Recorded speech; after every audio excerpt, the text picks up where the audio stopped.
welcome to the Backdoor Cover IB Sports Gambling Podcast. I am your host, Keith Fleming. With me, post a day betting on horses, my man, aka Actively Lazy. What's going on? Hey, I was a witness to one of the highest payouts I've ever seen in my life. Um, and I was not a part of that payout, unfortunately. So life's okay, but not as good as it should be. What was it? A long shot? Yeah, it was race number 10 at Kentucky Downs. Kentucky Downs is like a clusterfuck. But 28 to 1 won the race. 45 to 1 came in second, and I think a 10 to 1 was third, and an 8 to 1 was fourth place. So if you put The whole thing? 50 cents, if you put 50 cents on the trifecta, you would have won Oh $4,000. my God. Yeah, it was the most insane thing So are I've people ever losing their seen. minds? Yes, actually, people were losing their minds because the horse that won the race was the number six. The number six horse literally walked out the gate. It didn't even sprint out the gate. It like walked out the gate. And still won. And there was a guy two people down from me who ripped up his ticket on the six and said, "Well, he was like, I could have got out the fucking gate Oh, quicker than that." And he ripped his ticket up, and the fucking six won the race. that's why we don't overreact, right? Yeah. And and there's a gentleman, two people down from me who had put he said he put $10 on the exacta, and the exacta paid out about, I want to say it was like $200 on a $1 bet. So I mean he came up. But I don't think anybody hit the trifecta, but it was just one of those The like opportunity was there, right? yeah, and everybody was just in silence, like awed They're silence. Like like, man, nobody, I could have just gotten rich quick. yeah, everybody was just like, "What the fuck just happened?" Oh It man, that's like those was people awesome. that I hear that play the same cash three numbers over and over again, and then the one night they don't buy a ticket, it hits. It hurts. But Yeah. we haven't done one of these in a while. We're getting together because the NFL season is finally starting. Thank the gods. So I wanted to get together, us do some future bets. We're going to talk division winners, Super Bowl and MVP odds, and then maybe do our favorite over under plays. But let's get right into the divisions. The AFC East, which we know the Bills are prohibitive favorites, they're minus 160. The Dolphins and Pats are at plus 360. The Jets, I don't think we have to worry about, are plus 2,500. Is there any reason with the odds of plus 360 to take the Dolphins or the Pats, or are the Bills just too good? Um, the Dolphins is just a question of how much do you trust Tua. I think that's really the X factor for them. We know what the defense can do. We know Flores can coach. I don't have any reason to doubt him. But I mean, there was obviously some confidence issues with Tua last year, and it's not like he was blazing through preseason. You can't really get much of a read on preseason either.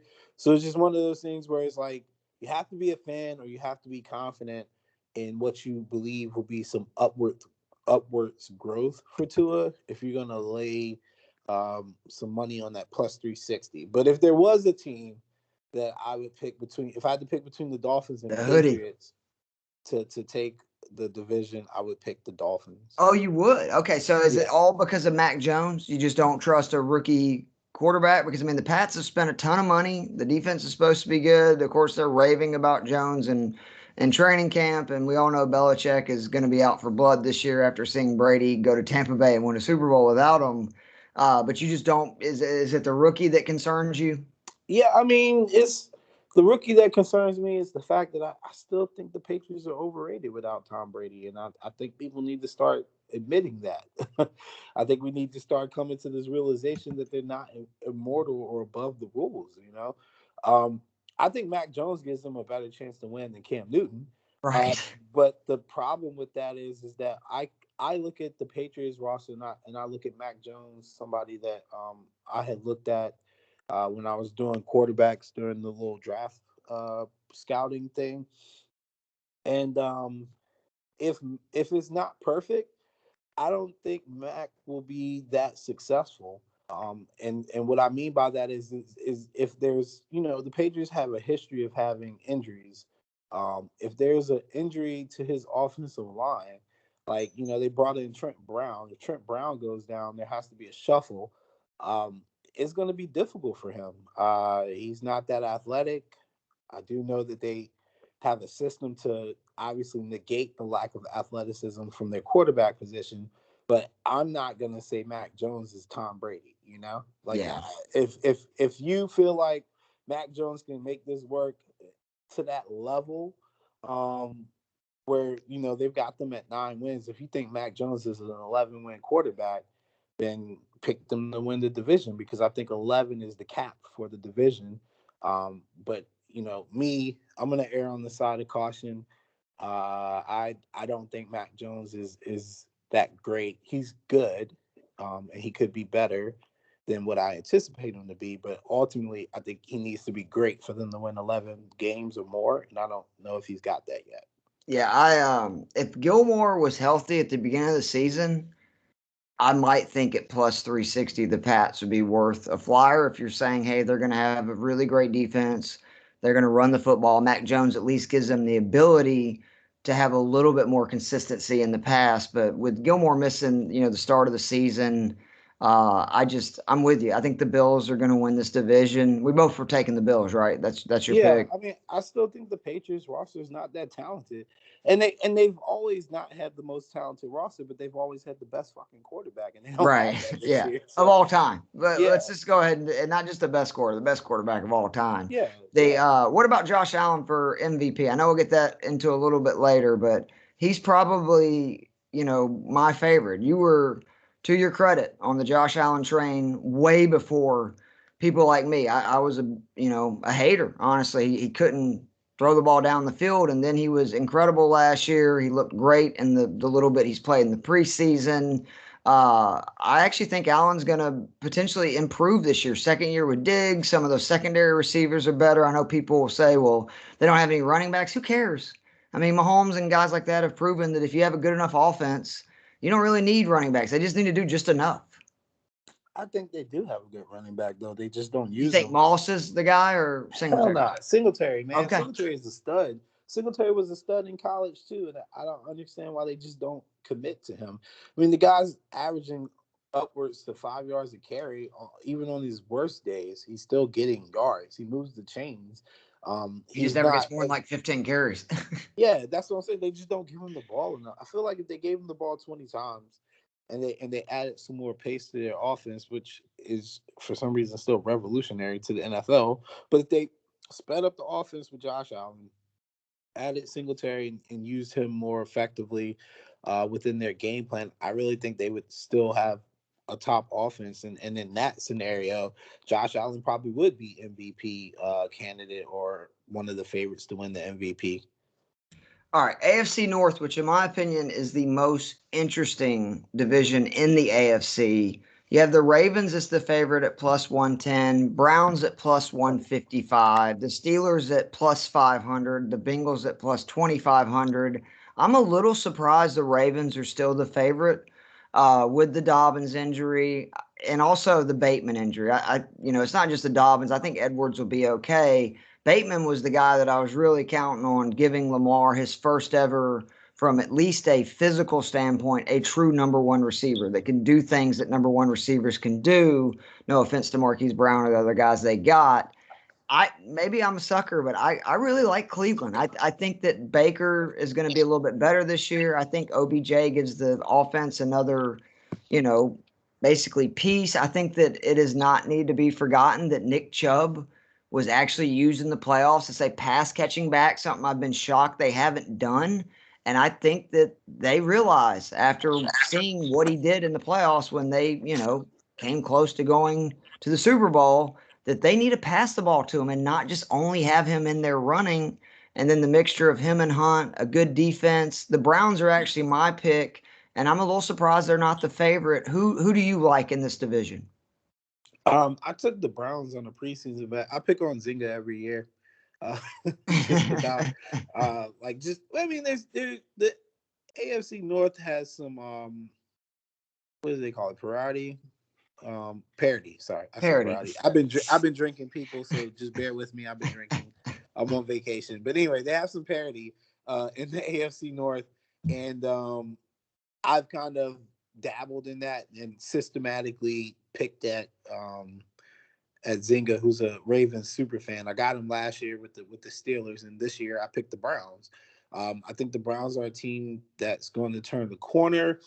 Primarily, when we're talking about just their division, they've literally compiled a team that is the anti-Ravens. Like they went out, they got Javon Clowney, who is, and I said his name wrong too, but either way, Clowney, they got him, who is more or less still one of the best run stopping defensive linemen in the league. They've still got my guy Miles Garrett on the other side, who's a dominant pass rusher. I think they've got the team makeup to really give the Ravens fits. And I apologize for that. It's just them calling to tell me my bags are here. Yeah, all good. And hold on, God, that's so embarrassing. Hold on 1 second. Hello? So while he is Okay. doing that, I'm just going to go a little bit further here and just saying that the Steelers, I don't believe in at all. It was a little shocking to see him at 5-1 odds. We've talked about on the fantasy podcast that, the people taking Najee Harris as, like the 10th or 11th pick, I think is crazy. I think he's ultra talented, but the offensive line, you got questions. I don't know if Big Ben can still play. They had a very easy schedule this last year. Their schedule this year is not nearly as easy, especially with the teams that they're playing, passing the football. Uh, I don't believe in them at all. I can understand still picking the Ravens. I mean, they've been the class of it, but I like the Browns. Go ahead and So finish up what you're saying, Alan. yeah, and again, I'm sorry Oh, you're about good, that. bud. But the Ravens, so one of the things about the Ravens is they've always been injury prone. It's just been kind of masked by good play, but I think they don't have the depth this year. So like even with Dobbins going out, like look at how they were scrambling. I think in years Mm-hmm. past they would have been fine. They would have brought Mark Ingram in and would have been fine. But now they're out here getting Le'Veon Bell, who's pretty much washed. You can And take pretty then much out of that. and then the Steelers, like my notes on the Steelers, they should have moved on from Big Ben. They had one of the worst drafts in like I've ever They seen. had Jameis, right? Why did they 2 years Yeah, ago they had Jameis? I don't know why they didn't keep him. He was basically mini Big Ben. it, I don't know what their issue is or was. They got Haskins as a backup. That's going to be a Yeah, good disaster. call there. I've Yeah. actually got the Steelers under 8.5 wins. They do have the toughest schedule coming into this year, which is complete opposite of what they had last year. So like I don't anticipate them hitting the ground running at all. I think it's a two-person race between the Browns and the Ravens, and if the Browns stay healthier than the Ravens, then they're going to win by default. So moving on to the AFC South, again, this is a division that there's definitely two teams vying for it. If you want to say the Jaguars could maybe No, take that step up, I'm not one of those people. We got the Titans at the favorite at minus 115, the Colts at plus 150, Jaguars plus 650, and the Texans, who are going to be the worst team in football, at plus 3,000. I'm again going to take the second betting favorite where you're getting a little bit of odds. I like the Colts at plus 150. I understand the Carson Wentz stuff. I mean, I don't think Wentz is a terrible quarterback, and I think that at worst, he's going to be basically a wash for what they had Phillip Rivers, and they competed for the division last year. I just think their defense is a lot better than Tennessee's. I think that they figured out later in the season last year the formula is Jonathan Taylor. Their offensive line concerns with injuries seem to be they're going to be okay. And I just again with the Titans. We'll see. I worry about Derrick Henry and all the touches and carries he's got. If they continue to work him like that, it just the history has not been good. Tannehill's been really good. Obviously, they added Julio, but I mean, are they going to just outscore people? Because their defense was horrendous last year in the second half of the season, and I don't necessarily think they've shored it up, in the off season. So I'm going with the Colts. Who do you like in this division? I mean, if Carson Wentz stays healthy, and that's a big if, if he stays healthy, then I think the Colts have the advantage. If there was anybody that could repair Carson Wentz, it would be Frank Wright. You say he's not a bad quarterback. I scouted him pretty heavily coming into the season, his rookie season, and then having watched him throughout his career. Last year was just one of the worst like I've ever seen him play, like ever. Even in his bad film, he never looked as bad as he did last year. Like there were There was a lot of fundamental situations of that, though, right? Like but there were COVID year, the Eagles were terrible. fundamental errors on his part as a Okay. quarterback that he did not execute. And it was like simple stuff like the route combinations that they were running on some plays were so simple. There's one play that sticks out. I think Baldy talked What about do you it. think normally causes something like that when they I mean, haven't made those mistakes previously, and then all of a I mean, sudden they're human. They check okay, out, you know. Like I mean, hell, I'm in a job now. I don't really care for it, and I check out. So I right? can only imagine Yeah, we all what know it's like. that. Yeah, what it's like. You know, he probably checked out, and that's what I'm hoping is that he checked out, and that with him getting back with somebody who understands how to get the best out of him. Like Frank Wright had Carson Wentz in MVP conversations that year, where they were pretty much the year they won the Super Bowl. You know, Right. when he got hurt, he was in MVP conversations before that. So if anybody could kind of draw that out of him, it's Frank. With the Titans though, one of the things they got to do is they got to maintain consistency on their road games. They have a tendency sometimes to have hiccups on the road.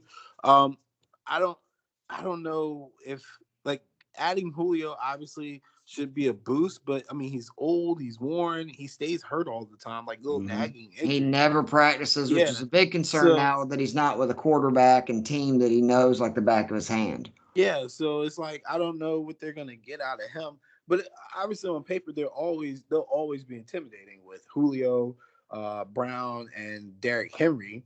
And yes, history doesn't favor big backs who get a high usage rate like Mr. Henry, but I mean we He are is in a a different freak. time. He Yeah. could be the anomaly to that. As far He as their looks like an defense, anomaly. I mean, yeah, he's a freak. as far as their defense, I'm not sure what to take from them. One of the highlights was them bringing Jim Schwartz as a senior defensive assistant, but Jim Schwartz has been out of touch with football since he kept leaving Darby on an island out in Philly. Like I don't understand what his what his role will be or how he's supposed to be like this positive improvement. But there's optimism in Tennessee. I'm just saying, me personally, I can't see it. I think their schedule is very difficult. I wouldn't be shocked if they actually don't have a good year. The Colts could potentially play six rookie quarterbacks. That's another reason why I'm big on them winning the division. I mean when you have 6 games against rookie quarterbacks, that's uh, that can lead to good things. So the AFC West, I don't really want to spend much time because the Chiefs at minus 250.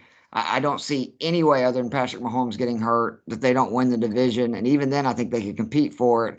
You got the Chargers at plus 450, Broncos at plus 650, Raiders at plus 2200. Can you explain to me why the Chargers odds are plus 450? And then, I mean, like, I don't see any way they win that division. And then you have teams like the Dolphins, Pats, at plus 360. Where's another one that I mean, the Saints are plus 350. I mean, there are these teams that are around there. I mean, is it just Herbert hype? What I mean, do you really think the Chargers have a chance of stealing this division? Because I think there's no chance if I mean, Mahomes is healthy. Chargers got one of the best defenses in the league if they all get on the field. When does that happen, though? Or maybe are Senior they just Bosa. saying that the coaching was so bad that because I mean they were one of the most competitive teams the last couple of years, and they just seem to lose every close game. I really am trying to figure out how their odds are as low as they are. I Well, figured I they mean, would both be like the Broncos, like they're on well, that plus 650 number. a lot of their losses. I mean, even when Lynn made the right calls, the team just didn't execute. Like I felt bad for the guy on several occasions where he would make the right call and the team just wouldn't execute it. Um, I mean, I guess it's one of those things where it's like somebody got to come in second, you know. And if you look at the rosters of the Raiders, the rosters of the Broncos and the rosters of the Chargers, like you probably would lean to the Chargers, like with this idea that Derwin James is going to play, Joey Bosa is going to play, Ingram's going to play. I think they picked up the talented linebacker last year. I think they picked up the rookie linebacker from, was it Georgia? I think, or no, Oklahoma. They got the Mhm. boy from Oklahoma last year in the draft. Um, he definitely helped their defense. So I think this is more of a testament to the defense. And then Keenan Allen is still one of the most underrated receivers in the league for some reason. He's still a beast. I expect And Williams to have a big year too if he stays healthy. yeah, so I mean, there's talent there, you know, and yeah, they have a brand new coach who's 0-0, but there's a reason to be somewhat optimistic if you're a Charger fan or if you're looking at this from an angle of somebody has to come in second. All right, the NFC East. The Cowboys, the favorite, plus 150. Washington at plus 200. Giants plus 400. Eagles plus 500. I just don't see any way it's not the Cowboys or Washington. And I know Washington's defense is really good, but I think the best unit in that division is the Cowboys offense. And as Dak stays healthy with those three receivers, with Elliott, I see them winning the division. I definitely see it being a one playoff team division. I still think the division overall is pretty weak. The Giants got all those issues on the O line. The Eagles are a mess. Fitzpatrick is an upgrade for Washington, but we'll see. I mean, he is a big upgrade to what they had last year, but I'm going to go with the Cowboys at plus 150 and be happy that it's really the only division. Well, actually, there's two divisions, one other coming up, where you're getting plus odds with the favorite, and I think that they should be the favorite for sure. There is no clear winner in the NFC East. If there's anything I've learned about NFC East It's football Murphy's over the last, Law. yeah, it is. If you can go, you have to go back almost. I want to say you have to go back to like 2003, 2004, the last time somebody in that division won back to back, and I think that was the Eagles. So that's So bad for Washington and good for the Cowboys, right? yeah, it's bad for Washington, good for the Cowboys, but it's just the testament to just how fucking ridiculous this division So do is. you think it's literally wide open and any of them can win it, or would you eliminate at least the Eagles? I'm not eliminating nobody, man. Okay, Like this division sucks, man. that's It just fair. sucks. And if the Cowboys stayed healthy on offense, you would anticipate them being the favorite and think that they would win the division easily. But yeah, once again, like with this division, I can't call it, What man. do you I think don't about know. McCarthy? This is year two. He sucks. He's That's an what I. idiot. I mean, is he not somebody that he's a relic, right? Like he has I don't not even really think I don't adjusted to even the think it's that modern he's a NFL. I don't even think this that he's a relic. He's just like he's a buffoon, man. Like the guy came in and talked about analytics, and then when he was coaching, it was the complete opposite of everything that would be based on analytics. But I'll give him a chance. Year two, it's just like year one, nothing went right. Like the defense was atrocious, and then the little bit of talent that they did have took steps backwards. So I think they fired their defensive coordinator. But again, if he's not really the problem, then where are we at? Like what's the next step for Dallas? How long does Oh, he's. McCarthy I would have? assume that if they had a losing season this year, he's gone. I would assume maybe even if they don't make the playoffs or win the division. So is the Cowboys your official pick? Who you got? Yeah, I mean I literally bet $200 on the Cowboys, so I'm hoping they win. Somebody other than the Stay damn healthy, Dak. Redskins, or sorry, Uh, the John Does. the NFC North, again, this is a division to me, kind of like the Chiefs. Packers minus 160, Vikings plus 250, Bears plus 550, Lions plus 2,800. You can eliminate the Bears and Lions. No Uh, way. no? Yeah, if the Bears would start Justin Fields, you Well, don't that's think not going to happen, though, right? they'll Like they pretty much said that be they're there in going to. like 2 weeks, You two, think three so? weeks, I hope so. probably. I can't wait to see Fields. I'm very high on him. I'm still Yeah. mad at Georgia for letting him leave. Uh, the Vikings, can you trust them to dethrone the Packers? Bro, you gonna bet on a team where the quarterback doesn't believe in COVID or vaccines. Like, look, I'm not here to be political. I don't give a damn about whether you take the vaccine or not. I just know that I you're do more in the likely. sense that if you're an NFL team and the rule is if you're vaccinated and you get a positive test, you just need two negatives and you're good. And if you are not vaccinated and you just get a positive test, whether it's false or not, you're out 10 days. Yeah, That's a big deal. yeah. And I'm like, dude, the odds of you catching COVID or showing up as a positive test, whether it's false or not, is pretty damn high, Yep. especially if you're getting tested on a regular basis. So, I mean, that's honestly why I'm not high on the Vikings. Like, they just got a bunch of bullshit with them. And it Well, all and they starts got with, Kirk Cousins. yeah, it all starts with Kirk Cousins, who uh, ain't gonna get a lot of practice time, ain't gonna probably get a lot of games in for real because he's not vaccinated, and he's just, it's gonna happen whether people want to talk about it or not. I think odds makers are calculating that stuff into their totals now. I know a lot of money, even in college football, has started coming in a lot later than it usually do as far as line movement because people want to know whether people are able to play or not because of COVID. And the Vikings have to be one of the dumbest teams in the NFL when it comes to this stuff, and I'm not putting any money behind them. I'm with you there. The Bears actually, you got me now thinking that at plus 550, maybe taking a shot because could you see the Packers season unraveling in the sense that Yes. we know Rodgers is leaving. I mean, hell, the Broncos are practically, colluding in that. Come on over, we'll give you Judy, we'll give you all these guys. It'll be Peyton Manning 2.0 in Denver. So I mean, it could unravel. They got a very tough schedule. Uh, I'm gonna have to think about that Bears sleeper pick at plus 550. That's interesting. I'm with you though. I don't believe in the Vikings. I can't believe in Kirk Cousins. The Bucks in the NFC South are minus 200, big favorites. The Saints at plus 350, Falcons at plus 900, Panthers at plus 1,000. This is another division that historically there's been a lot of turnover year to year. Uh, Unfortunately, the Saints won it last year, so I can't use the narrative of, well, the Bucks won it last year and teams rarely ever win the division back to back. The Saints have actually won it 3 years in a row.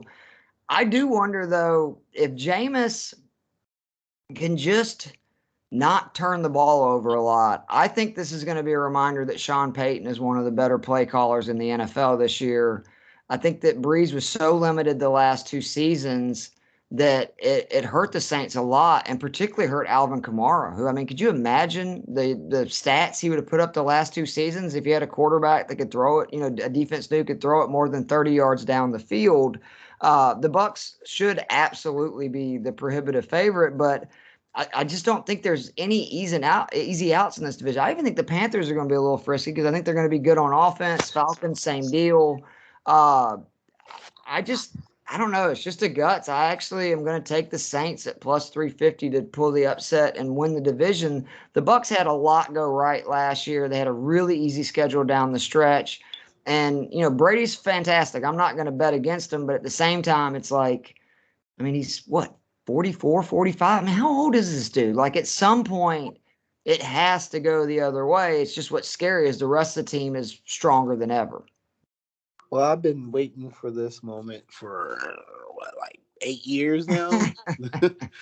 There's been no sign of decline in results. There's a decline in production and the decline in like other aspects of his game, but he still wins football games. So it's still Tom fucking Brady.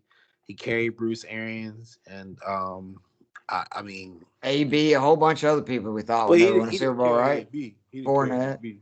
The rest, well, he carried Fournette, yeah. But I was gonna say most the receiving core people did their job, but he definitely carried that coaching staff.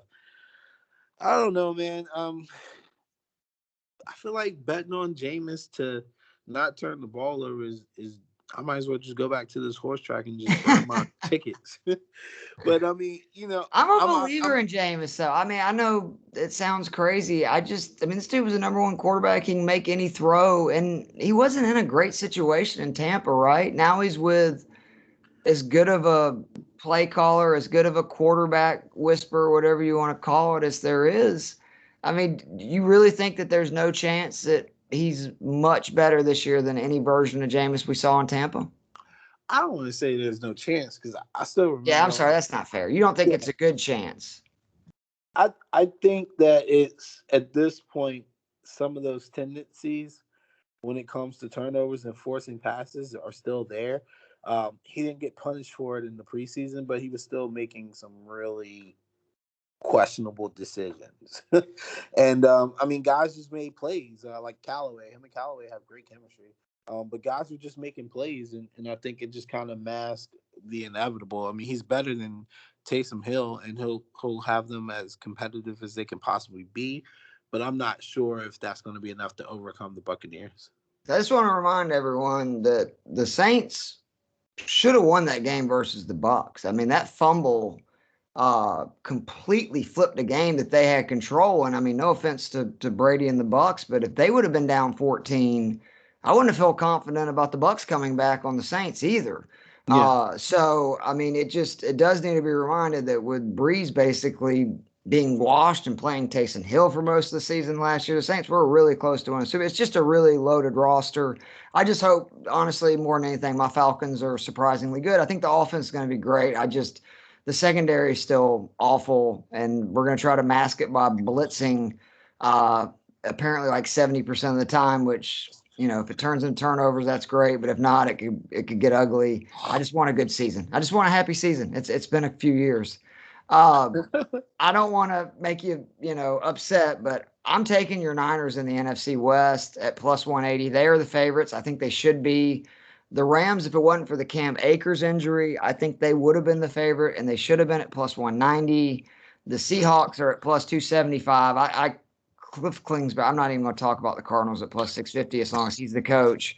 But I just think the Niners, I think this is a revenge year for them. I think Shanahan is pissed about all the injuries and just, they had just the worst luck season ever because of it. They have a fairly easy schedule for a team in the NFC West. I am not as sold as everybody else that definitely three teams are going to make the playoffs in this division. I got to see with the Seahawks, their defense really picked it up down the stretch, but the offense had some real issues. And, with the Rams, it's a question mark too. I mean, I think Stafford is a huge upgrade to Jared Goff. There is no doubt about that. But Stafford's never won anything either. So we'll have to see if, you know, when he's in a good opportunity like he is now, can he deliver? The defense is really good, but they're also not deep to where if they have, a major injury either on that front four or with one of their guys in the secondary, I don't know if they can recover from that. But I love your Niners, man. My biggest question is how much is Lance going to play, and is there any chance he is going to take over this job for the end of the year? Is this Jimmy G's job this year? I don't know. Nobody knows. What is your gut? I mean, my gut tells me that these people are fucking stupid. They play too many games because, like, we had Jimmy G and Lance playing in a week 3 preseason game, running like literally running the ball, not passing, like actually running the ball. On the goal line, Jimmy G ducking his head and taking shots. Lance ducking his head, taking shots. Like there's no rhyme or reason to how the Niners offseason has played out, how the coaching staff is handling the roster. We've got one of the most injured fucking teams in the league, and we're out here running legitimate run plays every single time on a week 3 uh, preseason game. I mean, the only person who was missing was Nick Bosa. I mean, we got my guy Trent out there. We got both quarterbacks out there. We got Debo out there. We got Ayuk out there. Like we got Mostert out there. Like, did you not see our roster last year where we had like 22 people carry? Not Kerry Kittle, sorry. George Kittles is out there. Like, what are we doing? What are we doing? Like, I don't know if they. I feel like they're too cocky. Tempting Like, fate. no, they're too cocky as an organization right now, and that's how shit goes left. I think the Cardinals are really disrespected in these eyes. I'm not picking them to win the division, but one thing about the NFC West is it is absolutely competitive. Um, the philosophy for me on the NFC West, because I obviously watch a lot of the games, rock beats paper, paper beats rock, scissors beats paper. rock beats paper. Damn it, you know what I'm trying to say. I really He's got been shots of drinking, but liquor. Yeah, you understand how rock rock beats paper scissors rock beats works. scissor, and paper beats rock. Like it's just that kind of thing where each team has a quality about them where they can beat another team, but can't beat like the team after that. So, like in our case, the Niners, we struggle with the Cardinals. We absolutely struggle with the Cardinals because of Kyler Murray. But no matter who we put at quarterback, we somehow beat the Rams. The Seahawks always beat the Niners, but no matter who the Rams have at quarterback, they always beat the Seahawks. Like it's just this kind of like weird situation. So I think if you're looking for an angle to pick who wins this division, I would look more out of division, see who has the easier schedule outside of the division. Because in the division, there's going to be losses. That's your Um, boys, though. huh? That's your boys. Oh, the Niners, yeah. But Yeah. I was gonna say, I was just speaking generally. I'm not trying to pick my Oh, team. I would think I my got you. I'm team would saying that's win. part of why I Yeah, picked the Niners, though. I just yeah. think they have the easiest schedule. And we've shown that no matter who we have, and as far as injuries go, we've got depth and I think Kyle in this division, I've got Kyle as the most brilliant offensive mind, and I'm saying that even though I know McVay led a team to the Super Bowl just like Kyle did. I just think Kyle has done more with less, um, in a lot of situations dealing with like the amount of injuries he's had to deal with. I think he's the better schemer when it comes to the division, and I think that would separate him from anybody else. So again, with the angle of understanding you're going to have 1 to 2 division losses no matter who is playing. Look for the out of division schedule. I'm with you. So who's your official pick there? Uh, I gotta get an official pick. Yeah, man. I just shit the Niners if they're healthy, but Okay. I mean that's my expectation as a fan. The roster is still super talented. Um, And I don't think it really matters who we have at quarterback, but I'll tell you that I don't think Trey Lance is ready right now. I think he needs to sit a year. And part of that is not because I just think all young quarterbacks need to sit a year, is because we had a very vanilla scheme. Shanahan doesn't run a complex passing system, and he was still ridiculously late on a lot of throws and missing reads. So, and he's not that accurate across the middle of the field right now at this level either, and that's primarily our passing attack. So I think he needs to sit a year and just kind of tweak some things and just work on his craft. And then next year he should be fine. All right. Super Bowl odds. I want you to give me your favorite and a sleeper. And I'll go through the odds real quick. We got the Chiefs at plus 450, the Bucks at plus 650, Bills 11 to 1, Packers and Rams 12 to 1, Niners 13 to 1, Ravens 14 to 1, Browns 16 to 1, Seahawks 22 to 1, Cowboys, Titans, Chargers, and Saints 30 to 1, Dolphins, Patriots, and Broncos 35 to 1. That's as far as I'm going to go down. You give me your favorite play and a sleeper. Um, for both conferences, No, just overall. oh, I guess the Chiefs would probably be the favorite. Like they're guaranteed to get to the Super Bowl. As long as Patrick Mahomes stands upright, you're guaranteed to get there. I would definitely think that this is like a revenge tour for them. They were embarrassed last year. I'm sure Patty takes his loss to Brady very personal because they everybody's always been comparing Brady and him over the last year. Like Pat's supposed to be the next 6+ Super Bowl winner, etc. You know, so I think that team will be motivated. It was probably good for them to lose last year, so they can kind of get back to what they do best because they were getting rather cocky there, and it was coming easy to them, and I think they got a little spoiled, and that was a wake Andy up Reid call. included. Yeah, yeah, that was a wake up call. Sleeper. I mean, you could go with the Niners. They're Mm-hmm. 13 to 1, 16 to 1. You know, they could be a sleeper, I think. I always pick the Seahawks to be a sleeper, and when I do, they suck. But I'll go with the Niners this year for a sleeper, All just right. based off the fact that if you look at their Super Bowl odds, they're the third Actually, they're the fourth highest. Yep. The Buccaneers, the Packers, the Rams are in front of the Niners. So I think they could beat all three of those teams. They're the six highest. You got the. Are you talking about just in the NFC? Just in the NFC. Yeah, you're right. They're But fourth. You got the yes. Bucks, Packers, and Rams. Yeah. So Uh, I'm gonna go with the Bucks at plus 650. I know I said that I think the Saints are gonna win the division. I do. I think the Bucks have every bit of the ability to go back to back where they go on the road.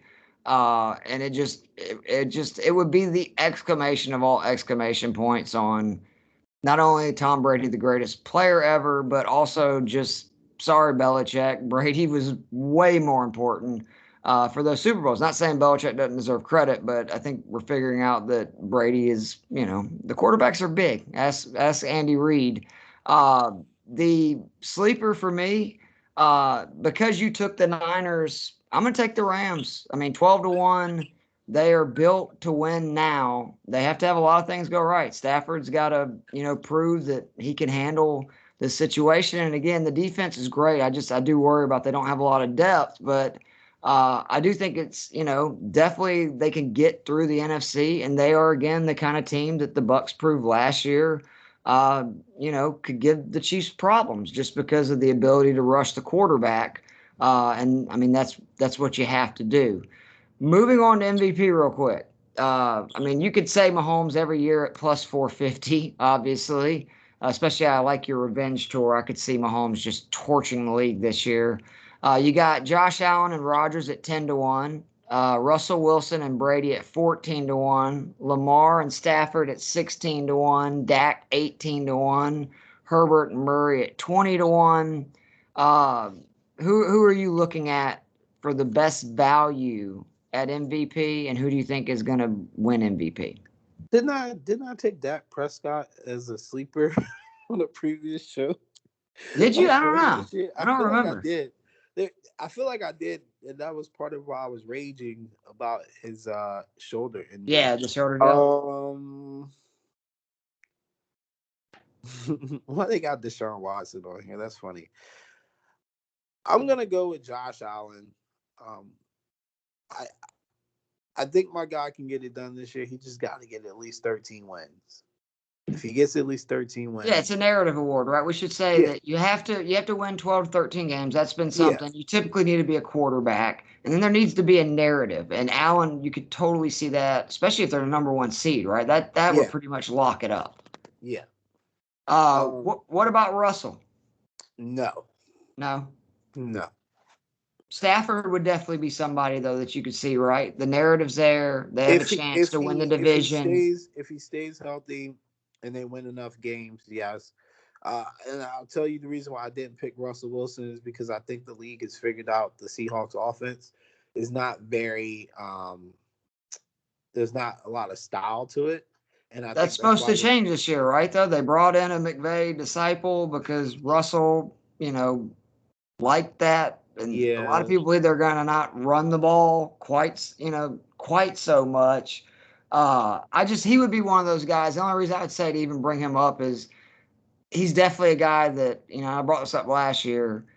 It's almost surprising that he's never really even been in strong contention for an MVP because he's been so good for so long, but he really hasn't deserved to be, honestly. But I could see the narrative going that way. I just don't know if they're going to be a good enough team to win, 12, 13 games to get him into the conversation. sleeper pick Kyler Murray. Yeah, oh, I could definitely see that if you're saying to watch out for them. Uh, what does Derrick Henry have to do at 28-1 to win it? The last one was Peterson. How many yards that dude got to run for? He gotta change the quarterback. That's what he's gotta do. You will not get like in this league. I mean, in this day and age, they need to just say MVP is a quarterback. I mean, All that's right. all it is. It is. I mean, all right, one more quick thing, then we'll get out of here. The over-unders, give me your two favorite over or under plays this year from the list I sent you. Um, Steelers under. And that's Which is minus 125, yeah. 9. So Yep. they're at nine. They're at 9 wins. I got them under. I mean, honestly, you can almost bank on Ben Roethlisberger not finishing this season out, and they've got nothing behind that. Absolutely nothing. Um, over. I like the Browns over 10. All right, so I'm gonna Actually, you go. know what? I take that Yeah, back. Let me go back. Over Bears over 7.5. you took mine. That was who I was gonna take for the over because you've convinced me. If they're gonna go to Fields by week 2, 3, I'm all in on Fields. I like that at look, seven and a look. half plus 105. They're in a crappy division. I mean, you should get 2 wins against the Lions, right? So now you need 6 wins in the rest of your games. I was being optimistic about Phil's. We just need to kind of push the narrative that Nagy's on the hot seat and he'll make the Oh, switch. he is on the hot seat. I Apparently, 100%. he's not on the hot seat if he's starting Andy Dalton. Because if you were on the hot seat, I'm pretty sure you That's would start Phil's. That's a fair point. It is though, right? That well, I guess they do. They actually have a a decent start to the schedule. That's what they were talking about. So the for me, then I was going to say the Bears for the over, the under for me that I really like. I just no offense to Tua, I think a lot went right for the Dolphins last year. Plus 115. I don't see them winning 9 games. I just don't see them having a winning record. That would be 9-8. Um, I you know, I think they're going to go under that for sure. I see them being an 8, 9, 7-10 team. Uh, and you've also kind of convinced me the Chargers would be the over. I'd look at 9 games. Uh, you know, if their defense is that good and Herbert, obviously he had an unbelievable rookie season. If he continues that play, I could see them getting to 10 wins. Because again, I don't think the Raiders are good, and I don't think the Broncos are going to be that good. Yep. And as wild as this may sound, probably everybody in the stupid NFC East is going to win 8 games. They're all going to go 8-9. So that would be the Eagles, right? They're the best. Are they the best odds? They're plus 105 to get over 7. I'm joking about that too, Okay, so people don't really take me serious. okay. I'm joking. I just wanted to make sure. Well, Alan, won't we? You got anything you want to plug? We really appreciate you coming on. I know you're on vacation. You're a good man Um, doing this first season starts. yeah, I was going to do a college podcast, but as you can tell, my evenings I've been a little too intoxicated to do college to do a I'm full glad you're having a podcast. good time, buddy. Yeah, so I'll probably print something out. But I guess if people listen, my play of the week is the Rutgers money line against Syracuse. They were 2-point underdogs on like Sunday when the line first came out, and it was one of my plays I gave out like really really early. One of the plays I really liked, so I was like, that's just not right. And now they're like almost 3-point favorites. I think a lot of people saw that and just jumped on it. So I think if you can get the money line, honestly, anything upwards to a touchdown, I would still take them. I think the Rutgers are just at least 2 scores better than Syracuse. It's just an absolute travesty what that line was. All right. And anything else you want to plug? Then maybe you got a minute fan podcast. Oh yeah. Obviously, always listen to You Got a Minute Fan podcast. Team Turnbuckle since Sam's finally starting to keep my name out of his mouth, and then just pretty much any content we put out, man. Like, keep supporting us. We're still trying to do what's best for the group, get our name out there, and drop content. Also, be on the lookout for when we do the clubhouse for our games. I'm Yeah, I'm actually excited thinking about about that. yeah, I'm actually thinking about doing a clubhouse tomorrow with the Buccaneers and Cowboys game. Yeah, I'm very excited about those. I think they're going to be a lot of fun. I really do appreciate you coming on while you're on vacation. Seriously, take that time. We will be doing some of these. It probably won't be every week, but we will try to do periodically as stuff comes up. Alan obviously shares all, if you're an all-star, you get all kinds of picks. In the group, he will share picks occasionally, but I mean, come on, you got to pay. You got to support the brand to get those the freebies. But again, the IB Podcast Network, iTunes, Spotify, and Anchor, we would really appreciate it if you'd rate and review and share it. But for me and Alan, this has been a backdoor cover NFL futures preview episode. We will see you guys soon.